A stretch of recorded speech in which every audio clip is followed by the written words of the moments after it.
যে বাজেট বরাদ্দ করা হলো, আমরা দেখলাম যে প্রত্যেকটা অঞ্চলের জন্য বাজেট বরাদ্দ করা হলেও একমাত্র বাংলার ঝুলিতে কিছুই রইলো না, বাংলা একমাত্র বঞ্চিত হলো।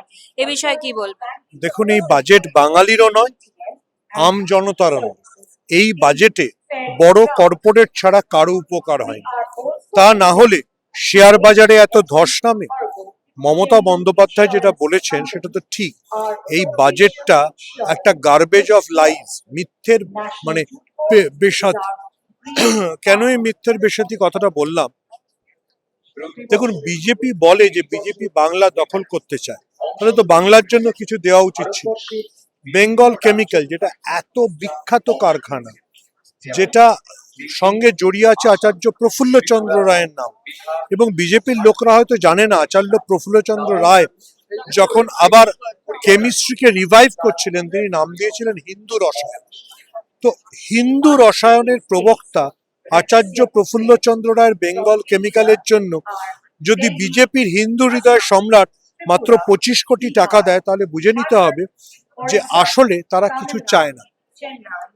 দেখুন, বাজেট মানে তো একটা সরকারের অর্থনৈতিক চিন্তা ভাবনা। আপনি এই বাজেটে কোথাও বুঝতে পারবেন না যে তারা সরকার সাধারণ মানুষের জন্য কি ভাবছে, প্রান্তিক মানুষের জন্য কি ভাবছে, দলিতদের জন্য কি ভাবছে, মুসলমানদের জন্য কি ভাবছে। এই বাজেটটা, আবারও বলছি, বড় কর্পোরেট যেসব সেক্টরে আদানিদের ইন্টারেস্ট আছে সেই সব সেক্টরে ইনসেন্টিভ দেওয়ার কথা বলা হয়েছে, বড় বিনিয়োগ দেওয়ার কথা বলা হয়েছে। যেমন সোলার, আমরা সবাই জানি সোলারে এই মুহূর্তে আদানির সবচেয়ে বড় ইনভেস্টমেন্ট। আবারও বলছি যে যে প্রধানমন্ত্রী ডোনাল্ড ট্রাম্পকে ভয় পান, ডোনাল্ড ট্রাম্পের এক ধমকে চুপ করে যান, এবং আমাদের সাথে আমেরিকার কি বাণিজ্য চুক্তি হচ্ছে সেটাও আমরা অ্যানাউন্স করি না, ডোনাল্ড ট্রাম্প অ্যানাউন্স করেন, সেই প্রধানমন্ত্রীর বাজেটে আপনি কিছু আশা করতে পারেন না। এই বাজেটটা একটা, মমতা বন্দ্যোপাধ্যায় ঠিকই বলেছেন, বাজে কাগজের বাজে আবর্জনা স্তূপ। আপনি বলুন তো, পশ্চিমবঙ্গের মেট্রো রেল প্রজেক্টগুলোর জন্য কি হলো? আগের বাজেটে যা ছিল তার থেকে কমলো প্রতিটা ক্ষেত্রে। পশ্চিমবঙ্গের জন্য একটা ফ্রেট করিডর, তথাকথিত ডানকুনির ফ্রেট করিডর, যে কুমির ছানা বিজেপি গত 11 বছর ধরে দেখিয়ে চলেছে, তার বাইরে কি আছে? বিজেপি যা বলে বাজেটের ক্ষেত্রে তার কোনোটা পূর্ণ হয় না। বিড়ির দাম কমিয়ে কার লাভ হবে?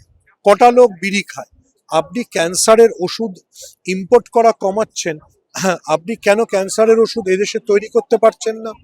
আপনি বিদেশ যাওয়াতে ছাড় দিচ্ছেন, বিদেশে পড়তে গেলেও ছাড় দিচ্ছেন, তার মানে আপনার দেশ থেকে ভালো ছাত্ররা বিদেশে পড়তে চলে যাচ্ছে। এই বাজেটটা নির্মলা সীতারামনের বাজেট। নির্মলা সীতারামন ভারতবর্ষের দ্বিতীয়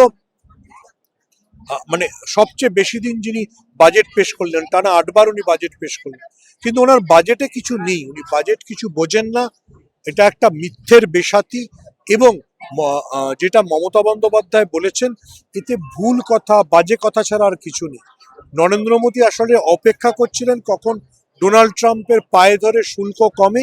শুল্ক কমেছে তাই আজকে উনি লাফাচ্ছেন, কিন্তু আমরা এখনো জানি না এই শুল্ক কমানোর বিনিময়ে ভারতকে কি আমেরিকার কাছে বিসর্জন দিতে হবে।